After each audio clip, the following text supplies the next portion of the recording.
and welcome to Beyond the Budget, the podcast from Legacy Financial Coaching. I'm Greg Carroll, your dedicated coach and legacy architect. Here, we go beyond balancing the numbers to explore the strategies, mindset shifts, and habits that lead to true financial freedom and lasting wealth. Together, we'll tackle financial stress, unlock more freedom in your finances, and empower you to create a legacy that inspires and impacts generations to come. If you're ready to move beyond just making ends meet and start building a brighter financial future, you're in the right place.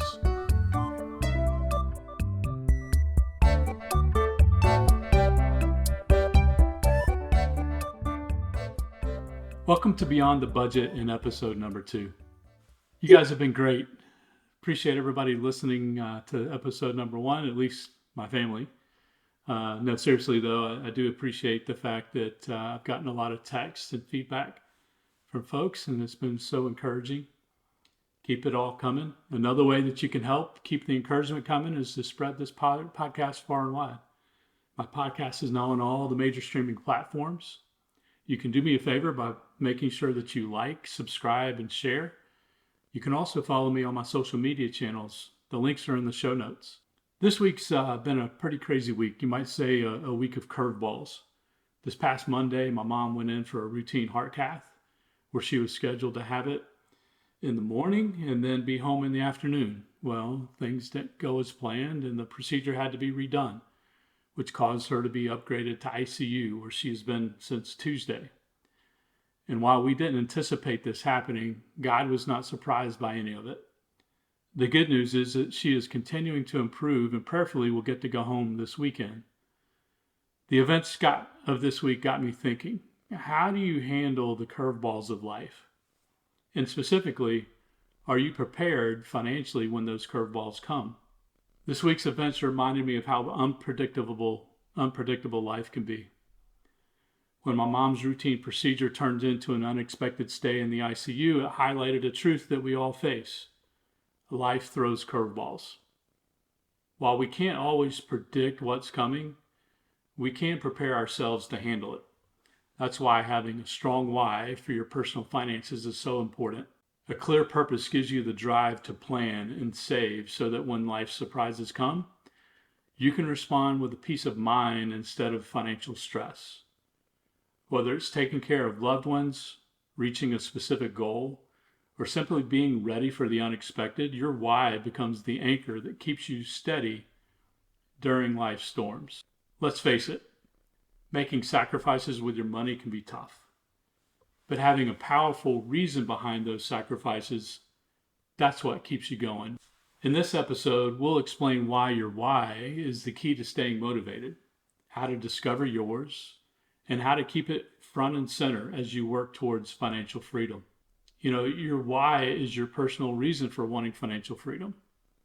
It's the deeper purpose behind the budgeting, the debt payoff, the saving, the investing, and even your generosity.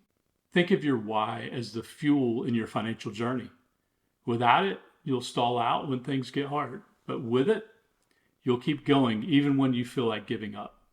Let's face it, most of us never really develop our why, and we certainly don't keep it in front of us. However, those who have a well-defined why have a much better chance of accomplishing their goals. Let's define what a solid why is. A solid why refers to a strong, well-defined reason or motivation that is clear, convincing, and not easily refuted. It's a compelling explanation for an action or decision or belief that stands firm against potential challenges. It provides a robust foundation for your reasoning. We tend to have strong whys in other areas of our lives, like going to college, pursuing your spouse, parenting, even your why for which college or professional football team you support. But the crazy thing is, so many of us never develop a strong why for the God-given resources, our financial future. That's probably why we have such a debt problem in the U.S. today. Today we have $1.7 trillion in federal and private student loan debt as of the second quarter of 2024, and $1.17 trillion in credit card debt, and that's growing every day. The problem is many of us just inherit what we were taught growing up, or maybe even what we were taught in school. Or we fall prey to the billions spent in marketing every year to convince you that your life isn't complete without that new car, or without those new shoes or those new clothes, or that triple venti mocha cookie frappuccino with 2% 6 pumps, X mocha caramel, blah, blah, blah, blah, blah. I mean, come on. We just wander into bad financial decisions thinking that they are okay because that's what everyone else has done. And if they have payments and are in debt, then that must be normal. When we start to view the income and the money that God has provided with the same intensity that we pursued our spouse with, or our career, or even our devotion to the church, then and only then can we start to think differently. And then we can define our why. Here are some examples of some common whys.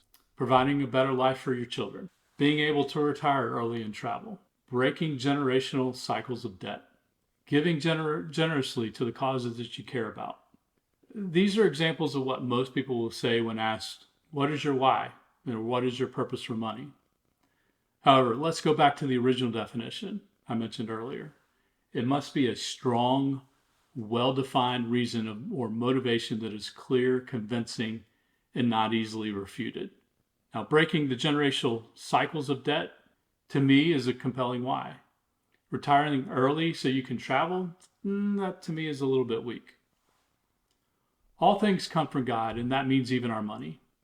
He provides money to us to be used responsibly to provide for our basic needs, to support the needs of others in the church, and ultimately to glorify Him by using it wisely and generously. Money is not the end, and this should help shape our why.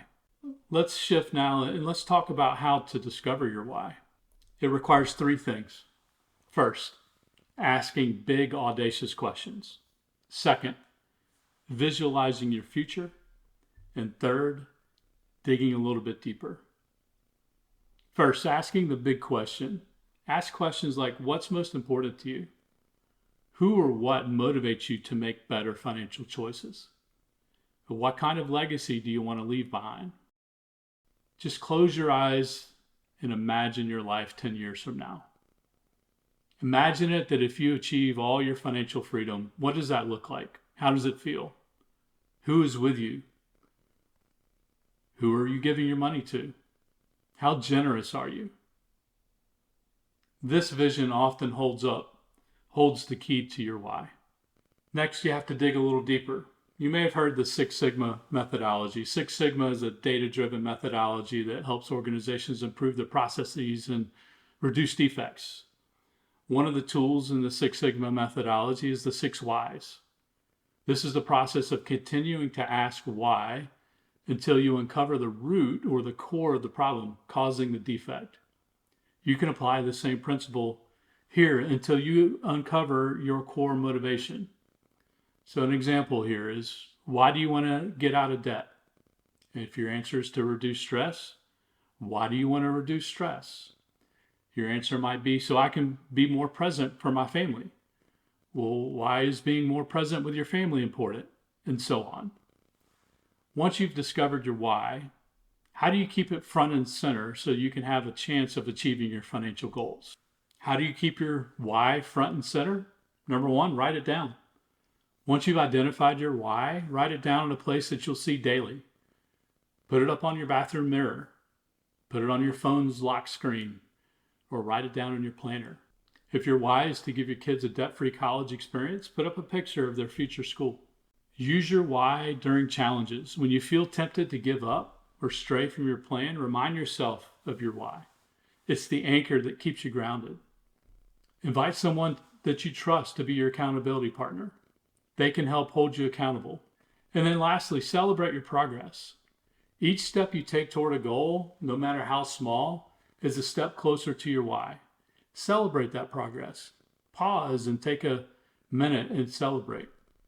This week, I want you to take some time to reflect on your why. Write it down. Share it with someone you trust, and keep it in front and center as you move forward. Next time, we'll be talking about the importance of a financial plan.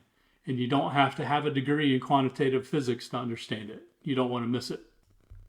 Remember, Financial freedom isn't just about numbers. It's about creating a life that you truly love. And your why will guide you every step of the way. Let's keep building that legacy together. Be free.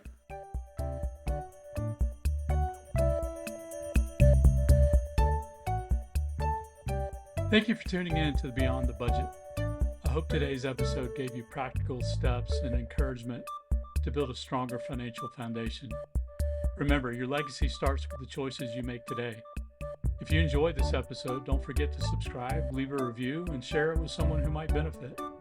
And as always, if you're ready to take your finances to the next level, schedule a no-cost initial strategy session. The link is in the show notes. Until next time, stay focused, stay faithful, and let's build a legacy worth leaving.